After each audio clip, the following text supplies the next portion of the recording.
శ్రీ సాయి సచ్చరిత్రం 5వ అధ్యాయం.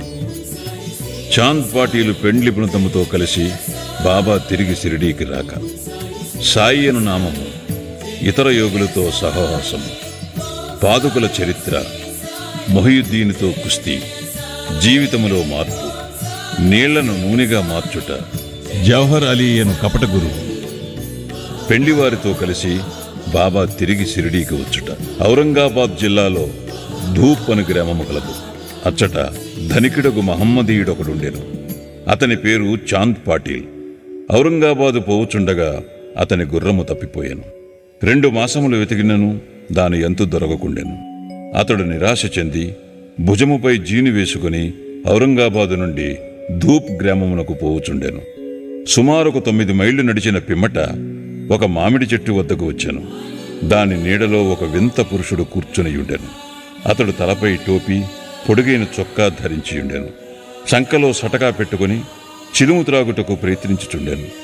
దారి వెంట పోవు చాంద్ పాటీలను చూచి అతనిని పిలిచి చిలుము త్రాగి కొంత తడువు విశ్రాంతి కొనమనేను. జీను గురించి ప్రశ్నించాను. అది తాను పోగొట్టుకున్న గుర్రమదని చాంద్ పాటీల్ బదులు చెప్పాను. ఆ దగ్గరలోనే ఉన్న కాలువ పక్కన వెతకమని ఫకీరు చెప్పాను. అతడు అచ్చటికి పోయి గడ్డి మేయుచున్న గుర్రమును చూసి మిక్కిలి ఆశ్చర్యపడాను. ఈ ఫకీరు సాధారణ మనుజుడు కాడనియు, గొప్ప ఔలియా అనగా సిద్ధపురుషుడు అయి ఉండవచ్చుననియు అనుకొనెను. గుర్రమును తీసుకుని ఫకీరు వద్దకు వచ్చాను. చిలుము తయారుగా నుండెను. కానీ చిలుము వెలిగించుటకు నిప్పు, గుడ్డను తడుపుటకు నీరు కావలసియుండెను. ఫకీరు సటకాను భూమిలోనికి గుచ్చగా నిప్పు వచ్చెను. మరలక్కడే సటకాతో నేలపై మోతగా నీరు వచ్చెను. ఫకీరు గుడ్డముక్కను ఆ నీటితో తడిపి నిప్పుతో చిలుమును వెలిగించాను. అటుల సిద్ధమైన చిలుమును ఆ ఫకీరు తాను పీల్చి తర్వాత చాంద్ పాటీలకు అందించాను. ఇదంతయు చూచి చాంద్ పాటీలు ఆశ్చర్యచకితుడయ్యాను. ఫకీరును తన గృహమునకు అతిథిగా రమ్మని చాంద్ పాటీల్ వేడెను. ఆ మరుసటి దినమే ఫకీర్ పాటీల్ ఇంటికి పోయి అచ్చట కొంతకాలముండెను. ఆ పాటీల్ గ్రామమునకు మునసగు. అతని భార్య తమ్ముని కొడుకు పెండ్లి సమీపించాను. పెండ్లి కూతురిది షిరిడీ గ్రామము. అందుచే కావలసిన సన్నాహములన్నీ చేసుకుని పాటీల్ షిరిడీకి ప్రయాణమయ్యాను. పెండ్లివారితో కలిసి ఫకీర్ కూడా బయలుదేరాను. ఎట్టి చిక్కులు లేక వివాహము జరిగిపోయాను. పెండ్లివారు ధూప్ గ్రామము తిరిగి వెళ్ళిరి కాని ఫకీరు మాత్రము షిరిడీలో ఆగి అచ్చటనే స్థిరముగా నిలిచెను. ఫకీరుకు సాయినామం ఎట్లు వచ్చెను. పెండ్లివారు షిరిడీ చేరగానే ఖండోపా మందిరమునకు సమీపముననున్న భక్త మహల్సాపతి గారి పొలములోనున్న మర్రి చెట్టు కింద బస చేసిరి. ఖండోపా మందిరమునకు తగిలియున్న ఖాళీ జాగాలో బండ్లు విడిచిరి. బండ్లలో ఉన్నవారు ఒకరి తర్వాత ఒకరు దిగిరి. ఫకీరు కూడా దిగెను. బండి దిగుచున్న యువ ఫకీరుని చూసి భక్త మహల్సాపతి రండి సాయి అని స్వాగతించాను. తక్కిన వారు కూడా ఆయనను సాయి అని పిలువనారంభించిరి. అది మొదలు వారు సాయిబాబాగా ప్రఖ్యాతులైరి. ఇతర యోగులతో సహవాసం. సాయిబాబా షిరిడీలో ఒక మసీదులో నివాసం ఏర్పరచుకునిరి. బాబా షిరిడీకి రాకపూర్వమే దేవిదాసు అనే యోగి షిరిడీలో ఎన్నో సంవత్సరముల నుండి నివసించుచుండెను. బాబా అతనితో సాంగత్యములకు ఇష్టపడెను. అతనితో కలిసి కొంతకాలము మారుతి మందిరములోను చావడిలోనూ ఉండెను. కొంతకాలము ఒంటరిగా నుండెను. అంతలో జానకీదాసు గోసావి అను ఇంకొక యోగి అచ్చటకు వచ్చెను. బాబా అప్పుడప్పుడు ఈ యోగితో మాట్లాడుచుండెడివారు. లేదా బాబా ఉండు చోటికి జానకీదాసు పోవుచుండెను. అటులనే పునతాంబే నుండి ఒక వైశ్యయోగి షిరిడీ వచ్చుచుండెడివారు. ఆయన గృహస్థుడు. పేరు గంగాగీర్. ఒకనాడు బాబా స్వయముగా కుండలతో నీళ్లు తెచ్చి పూల చెట్లకు పోయిచుండుట చూచి అతడు షిరిడీ గ్రామస్తులతో ఇట్లనెను. ఈ మణి ఇచ్చట ఉండుటచే షిరిడీ పుణ్యక్షేత్రమైనది. ఈనాడు కుండలతో నీళ్లు మోయుచున్నాడు. కాని ఇతడు సామాన్య మానవుడు కాడు. ఈ నేల నిజముగా పుణ్యము చేసుకున్నది. కనుకనే సాయిబాబా అను ఈ మణిని రాబట్టుకోగలిగాను. యావలా గ్రామంలోనున్న మఠములో ఆనందనాథుడు అను యోగి పుంగోడుండెను. అతడు అక్కల్ కోట్కర్ మహారాజు గారి శిష్యుడు. అతను ఒకనాడు షిరిడీ గ్రామ నివాసులతో బాబాను చూడవచ్చెను. అతడు సాయిబాబాను చూచి ఇట్లనెను, ఈయన ఒక అమూల్యమైన రత్నము. సామాన్య మానవుని వలె కనిపించుచున్నప్పటికీ ఈయన మామూలు రాయి వంటివాడు కాదు. ఈయనొక అమూల్య వజ్రము. ముందు ముందు ఈ సంగతి మీకే తెలియగలదు. ఇట్లనుచు ఆనందనాథుడు తిరిగి యావలా వెళ్ళెను. ఇది శ్రీ సాయిబాబా యవ్వనమున జరిగిన సంగతి. బాబా దుస్తులు, వారి నిత్యకృత్యములు. యవ్వనమునందు బాబా తమ తల వెంట్రుకలు కత్తిరించుకొనక జుట్టు పెంచుచుండెను. పహిల్వాను వలె దుస్తులు వేసుకునడివారు.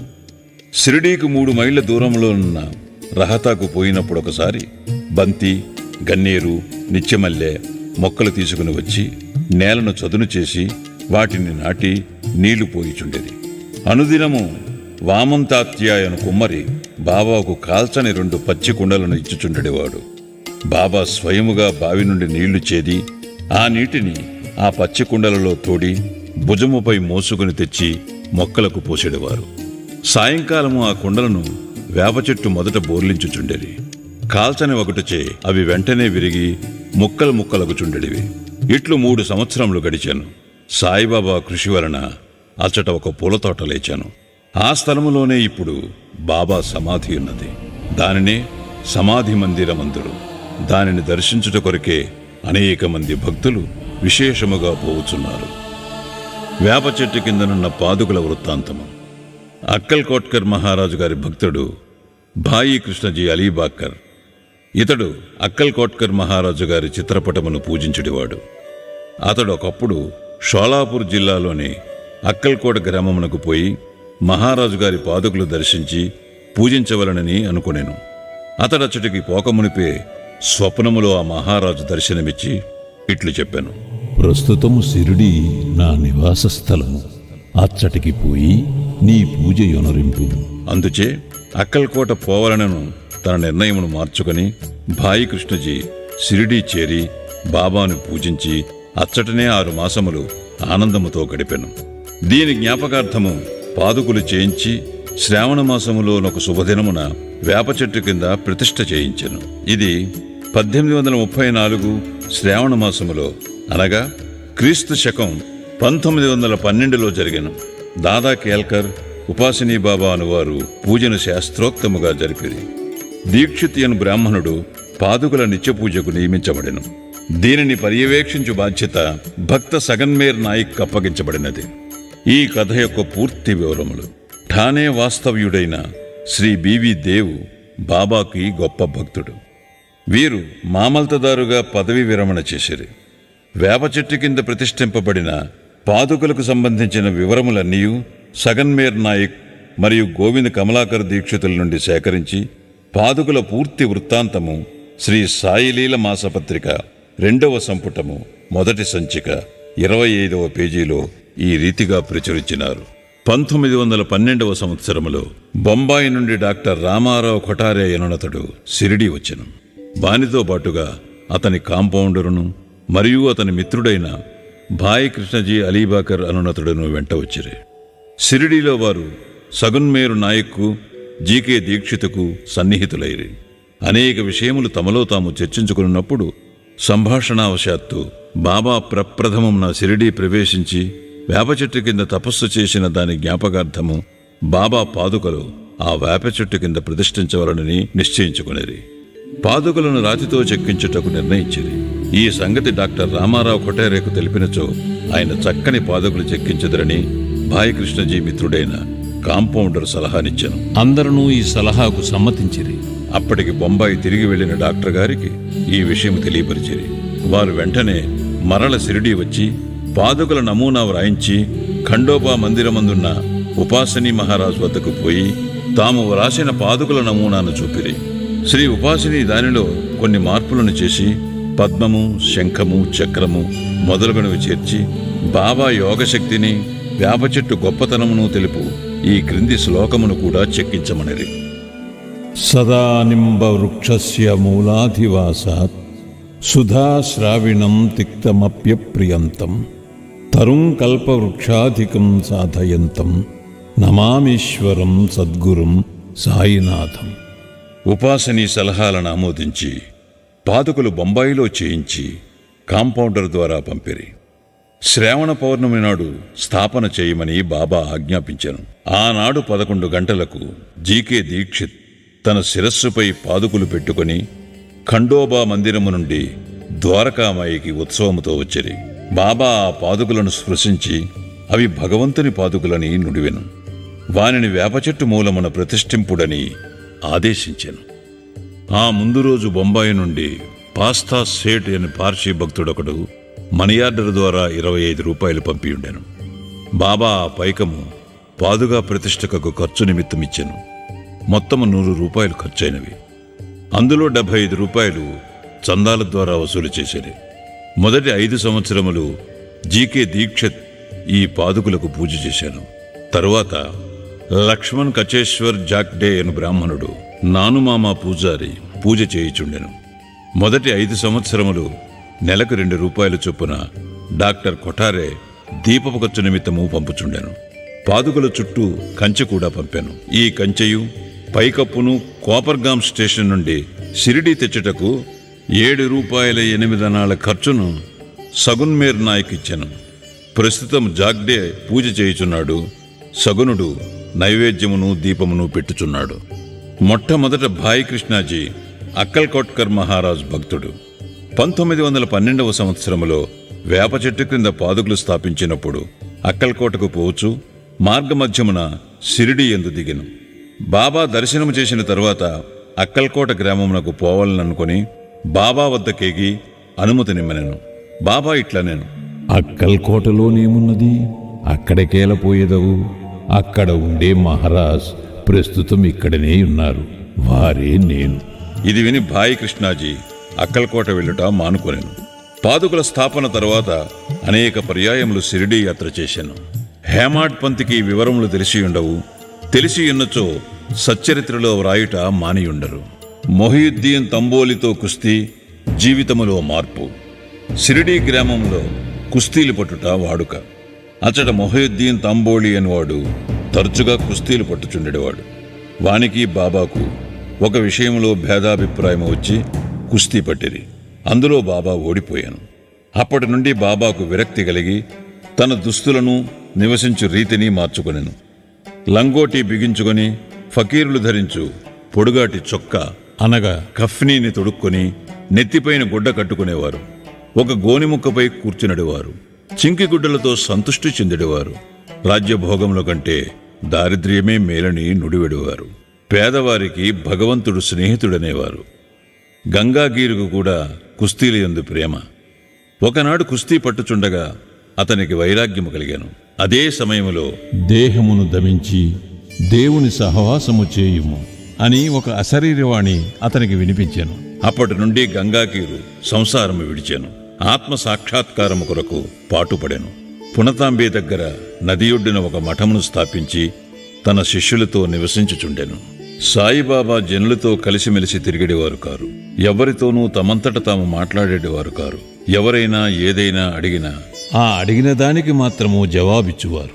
దినములో ఎక్కువ భాగము వేప చెట్టు నీడయందు, అప్పుడప్పుడు ఊరవతలనున్న కాలువయొడ్డున గల తుమ్మ చెట్టు నీడన కూర్చునడివారు. సాయంకాలం ఊరకనే కొంత దూరము నడిచెడివారు. ఒక్కొక్కసారి నీమ్గాం పోచుండెడివారు. నీమ్గాములో బాబాసాహెబ్ త్రయంబక్జీ డేంగ్లే అనునతని ఇంటికి తరచుగా పోవువారు. బాబాసాహెబ్ డేంగ్లే యందు సాయిబాబాకు మిక్కిలి ప్రేమ. అతని తమ్ముని పేరు నానాసాహెబ్. అతడు 2 వివాహములు చేసుకున్నను సంతానము కలుగలేదు. బాబాసాహెబ్ డేంగ్లే తన సోదరిని సాయిబాబా వద్దకు పంపెను. బాబా అనుగ్రహముచే నానాసాహెబునకు పుత్ర సంతానము కలిగెను. అప్పటి నుంచి బాబాను దర్శించుటకు ప్రజలు తండోపతండములుగా రాసాగిరి. వారి కీర్తి ఎంతటనూ వెల్లడియాయను. అహ్మద్నగర్ వరకు వ్యాపించాను. అక్కడి నుంచి నానాసాహెబ్ చందోర్కరు, కేశవ చిదంబర్ మొదలుగా గల అనేక మంది షిరిడీకి వచ్చుట ప్రారంభించిరి. దినమంతయు బాబాను భక్తులు చుట్టియుండెడివారు. రాత్రులందు బాబా పాడుపడిన పాత మసీదు యందు శయనించుచుండెను. పొగ పీల్చుకుని చిలింగొట్టము, కొంత పొగాకు, ఒక రేకు డబ్బా, కఫ్ని, తలగుడ్డ, ఎల్లప్పుడూ దగ్గర నుంచుకుని సటక అనగా చిన్న చేతికర్ర మాత్రమే అప్పటిలో ఆయనకున్న సామానులు. తలపైన ఒక గుడ్డను చుట్టి దాని అంచులను జడవలే మెలిపెట్టి ముడివేసి ఎడమ చెవిపై నుంచి వెనుకకు వేలాడునట్లు వేసుకునివారు. తమ దుస్తులను వారముల తరపడి ఉతుకకుండా నుంచువారు. చెప్పులను తొడిగేవారు కారు. దినమంతయు గోనిగుడ్డపైనే కూర్చునేవారు. కఫ్నీ కింద లంగోటి కట్టుకునేవారు. చరిని కాచుకొనుటకు ధునికెదురుగా మసీదు ఈశాన్య భాగములో గల కొయ్య చేపట్టుపై తమ ఎడమచేతి నానించి దక్షిణాభిముఖముగా కూర్చునేవారు. ఆ ధునిలో అహంకారమును, కోరికలను, ఆలోచనలను ఆహుతి చేసి అల్లాయే యజమాని అని పలికేవారు. మసీదులో 2 గదుల స్థలము మాత్రమే ఉండెను. భక్తులందరూ అచటనే బాబాను దర్శించుచుండిరి. 1912 తదుపరి మసీదుకు కొన్ని మార్పులు చేయబడినవి. పాత మసీదును మరామత్తు చేసి నేలపైన నగిషీరాళ్లు తాపన చేసేది. బాబా ఈ మసీదుకు రాకపూర్వము తకియాలో చాలా కాలము నివసించిరి. బాబా తమ కాళ్లకు చిన్న గజ్జెలు కట్టుకుని సొగసుగా నాట్యము చేసేవారు. భక్తిపూర్వకమైన పాటలు పాడేవారు. నీళ్లను నూనెగా మార్చుట. సాయిబాబాకు దీపములన్న చాలా ఇష్టం. ఊరిలో నూనెను విక్రయించు షావుకారులను నూనె అడిగి తెచ్చి మసీదునందు రాత్రి అంతయు దీపములు వెలిగించుచుండేవారు. కొన్నాళ్ళు ఇట్లు జరిగాను. ఒకనాడు నూనె ఇచ్చి దుకాణదారులందరూ కూడబలుక్కుని బాబాకు నూనె ఇవ్వకూడదని నిశ్చయించుకునిరి. బాబా వారి దుకాణములకు ఎప్పటివలే పోగా నూనె లేదనిరి. బాబా కలత చెందక వట్టి ఒత్తులు మాత్రమే ప్రమిదలలో పెట్టి ఉంచెను. నూనె వ్యాపారుల ఆసక్తితో ఇది అంతయూ గమనించుచుండేరి. అడుగున 2-3 నూనె చుక్కలు మిగిలి ఉన్న తమ రేకు డబ్బాలో నీటిని పూసి కలియబెట్టి ఆ నీటిని త్రాగివేసిరి. ఈ విధముగా ఆ రేకు డబ్బాలోని నూనె అవశేషమును పావనము చేసిన పిమ్మట మరల డబ్బాతో నీరు తీసుకుని ఆ నీటిని ప్రమిదలలో నింపెను. దూరముగా నిలిచి పరీక్షించుచున్న దుకాణదారులు విస్మయముందునట్లు ప్రమిదలన్నీ తెల్లవారు దాకా చక్కగా వెలుగుచుండెను. ఇదంతయు చూచి షావుకారులు పశ్చాత్తాపపడి బాబాను మన్నింపు కోరిరి. బాబా వారిని క్షమించి ఇకపైనైనను సత్యమనంటి పెట్టుకునుడని హితవు చెప్పి పంపివేసిరి. జవహర్ అలీ అను కపట గురువు. పైన వివరించిన కుస్తీ జరిగిన 5 ఏండ్ల తరువాత అహ్మద్నగర్ నుండి జవహర్ అలీ అను ఫకీరొకడు శిష్యులతో రహతా వచ్చెను. వీరభద్ర మందిరమునకు సమీపమున ఉన్న స్థలములో దిగెను. ఆ ఫకీరు బాగా చదువుకున్నవాడు. ఖురానంతయు వల్లించగలడు. మధుర భాషణుడు. ఆ ఊరిలోని భక్తులందరూ వచ్చి వానిని సన్మానించుచూ గౌరవముతో చూచుచుండేవారు. వారి సహాయముతో వీరభద్ర మందిరమునకు దగ్గరగా ఈద్గా అను గోడను నిర్మించుటకు పూనుకొనెను. ఈదుల్ ఫితర్ అను పండుగనాడు మహమ్మదీయులు నిలుచుకొని ప్రార్థించు గోడయే ఈద్గా. ఈ విషయములో వివాదము లేచి అది ఘర్షణకు దారితీశాను. దానితో జవహర్ అలీ రహతా విడిచి షిరిడీ చేరి బాబాతో మసీదునందుండసాగాను. ప్రజలు వాని తీపి మాటలకు మోసపోయిరి. అతడు బాబాను తన శిష్యుడని చెప్పువాడు. బాబా అందులకు అడ్డు చెప్పక శిష్యుని వలనే మసులుకొనేను. తరువాత గురు శిష్యులిద్దరూ రహతాకు పోయి అచ్చట నివసించుటకు నిశ్చయించుకొనిరి. గురువునకు శిష్యుని శక్తి ఏమీ తెలియకుండెను. శిష్యునికి మాత్రము గురువు యొక్క లోపములు బాగా తెలియను. అయినప్పటికీ బాబా ఆ కపట గురువునెప్పుడూ అగౌరవించక శిష్యధర్మమును శ్రద్ధగా నెరవేర్చుచుండెడివారు. అప్పుడప్పుడు వారిరువురు షిరిడీకి వచ్చి పోవుచుండెడివారు. కాని అధికముగా రహతాలోనే నివసించేవారు. షిరిడీలోని సాయి భక్తులకు బాబా ఆ విధముగా రహతాలో ఉండుట ఎంతమాత్రమూ ఇష్టము లేకుండెను. అందుచే వారందరూ కలిసి సాయిబాబాను మరల షిరిడీకి పిలుచుకుని వచ్చుటకు రహతా వెళ్ళిరి. వారు రహతాలో ఈద్గా వద్ద బాబాను ఒంటరిగా చూచి వారిని తిరిగి షిరిడీ తీసుకుని పోవుటకై వచ్చినామని చెప్పిరి. జవహర్ అలీ ముక్కోపి అని, ఆయన తనను విడిచిపెట్టడని, అందువలన వారు తన యందు ఆశ విడిచి ఫకీరు అక్కడికి వచ్చు లోపల షిరిడీ మరల వెళ్ళుట మంచిదని బాబా వారికి సలహా ఇచ్చాను. వారిట్లు మాట్లాడుకొనుచుండగా జవహర్ అలీ అక్కడికి వచ్చి బాబాను తీసుకుని పోవుటకు ప్రయత్నించుచున్న షిరిడీ ప్రజలపై మండిపడెను. కొంత వాదోపవాదములు జరిగిన పిమ్మట గురు శిష్యులిద్దరూ తిరిగి షిరిడీ పోవుటకు నిర్ణయమైనది. వారు షిరిడీ చేరి అచ్చటనే నివసించుచుండేది. కొన్ని దినముల పిమ్మట దేవీదాస్ ఆ కపట గురువును పరీక్షించి అతని బండారము బయటపెట్టెను. చాంద్ పాటిల్ పెళ్లి బృందముతో బాబా షిరిడీ వచ్చుటకు 12 సంవత్సరముల ముందే 10-12 ఏళ్ల వయస్సులో దేవీదాసు షిరిడీ చేరెను. వారు మారుతీ దేవాలయములో ఉండేవారు. దేవీదాసు చక్కని అంగసౌష్ఠవము, తేజోవంతములైన నేత్రములు కలిగి నిర్వ్యామోహిత అవతారం వలె జ్ఞాని వలె కనపడుచుండెను. తాత్యా పాటీలు, కాశీనాథ్ షింపి మొదలుగా గల అనేక మంది దేవీదాసును తమ గురువుగా భావించడివారు. వారు జవహర్ అలీని దేవీదాసు వద్దకు తీసుకుని వచ్చిరి. వారి మధ్య జరిగిన వాదములో జవహర్ అలీ చిత్తుగా ఓడిపోయి షిరిడీ నుండి పలాయనము చిత్తగించాను. ఆ తర్వాత అతడు వైజాపూరులో నుండి చాలా ఏండ్ల తర్వాత షిరిడీ తిరిగి వచ్చి బాబా పాదములపై పడెను. తాను గురువు, సాయిబాబా శిష్యుడను భ్రమ వాని మనస్సు నుండి తొలగి తన ప్రవర్తనకు పశ్చాత్తాపపడెను. సాయిబాబా వారిని యథారీతి గౌరవముగానే చూచెను.